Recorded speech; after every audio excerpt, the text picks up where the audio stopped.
Pourquoi on en est là? Bien là, il y en a beaucoup qui vont nous répondre, c'est les congés de contribution. Et vous avez raison.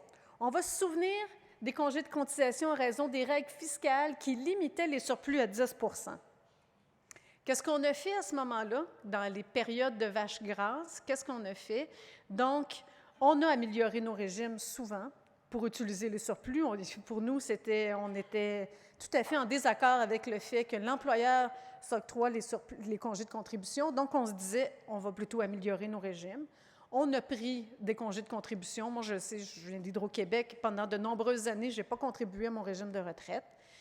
Et on a des problèmes conjoncturaux et structuraux à l'intérieur de ces régimes-là.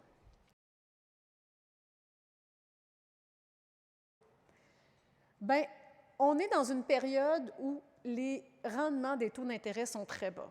14 % qu'ils étaient au début des années 80, ils sont à moins de 2,6 % aujourd'hui, puis ça a un impact majeur pour le passif de nos régimes de retraite. Il y a aussi la volatilité boursière. 3 crises boursières en 10 ans, c'est pas rien. Ça ne peut pas ne pas avoir d'impact sur nos régimes de retraite.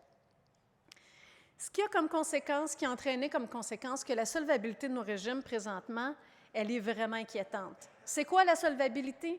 La solvabilité, c'est si notre régime, demain matin, devait terminer, est-ce qu'on a assez d'argent pour payer toutes les promesses qu'on a faites?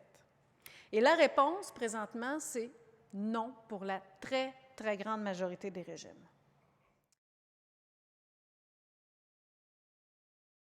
Nos régimes de retraite, ils ont aussi d'autres problèmes. Ils ont des problèmes reliés à leur structure.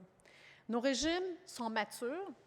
Ça veut dire qu'il y a beaucoup de retraités dans nos régimes de retraite, ce qui entraîne une variation importante de la contribution patronale. Quand on est dans un nouveau régime sans retraités puis que ça va mal, les taux d'intérêt baissent ou la bourse fait un sursaut à la baisse, qu'est-ce que ça fait? Mais ça fait une petite vague sur le taux de cotisation. Ce qu'on voit présentement, c'est des régimes qui sont très matures. Donc, quand on rencontre une variation, que ce soit des taux d'intérêt ou une baisse des taux de la bourse, l'impact, ce n'est plus une petite vague, mais c'est réellement un tsunami. On doit faire face à un tsunami au niveau des taux de cotisation. Le design de nos régimes de retraite ne permet pas de faire face à ce genre de variation-là. C'est un grand problème qu'on rencontre. Nos régimes ont été très cigales, n'ont pas été assez fourmis. Donc, ça, c'est un problème relié à comment, historiquement, on a dessiné nos régimes de retraite. Ça ne peut pas avoir d'impact sur la participation des employeurs et des travailleurs à des régimes à prestations déterminées. Regardez, c'est un tableau qui a été préparé par la Régie des rentes du Québec. Vous voyez qu'en 1976, 30 % des travailleurs du secteur privé, là je parle du secteur privé, cotisaient, participaient à un régime à prestations déterminées. Et aujourd'hui, on est rendu à peu près à 15 %, puis ça, c'est en 2008. Je pense que si on voyait les chiffres d'aujourd'hui, ça serait plus autour de 13 %. Donc, on a échappé des régimes à prestations déterminées. On a échappé beaucoup. Là-bas, ce qu'on voit autour de 2004, ce sont les employés de la construction qui sont passés à cotisation déterminée. Donc, on peut penser que la crise qu'on rencontre présentement va passer. On peut penser qu'on va se fermer les yeux puis que les choses vont se replacer d'elles-mêmes, sauf que moi, c'est un graphique ici qui me dit que le statu quo n'est peut-être pas une option puis il faut envisager autre chose si on veut les garder nos régimes, nos bons régimes.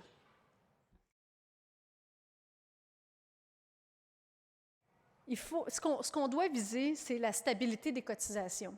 Là, présentement, les contributions patronales, surtout, font ça comme ça. Ça monte, ça descend, ça monte, ça descend. Puis là, vraiment, ça peut représenter 40 % de la masse salariale. Ce n'est pas tous les employeurs qui ont les reins assez solides pour survivre à ça. Donc, il faut viser un régime, il faut viser le design d'un régime qui va favoriser la stabilité des cotisations, la sécurité des rentes promises et la viabilité de nos régimes à long terme. Des changements qui sont probablement nécessaires, mais dans une perspective syndicale, qui visent en tout temps l'équité intergénérationnelle et qui visent, autant que faire se peut, comme dirait l'autre, un niveau de remplacement de revenus qui soit adéquat pour nos membres. Alors voilà, ça complète ma présentation.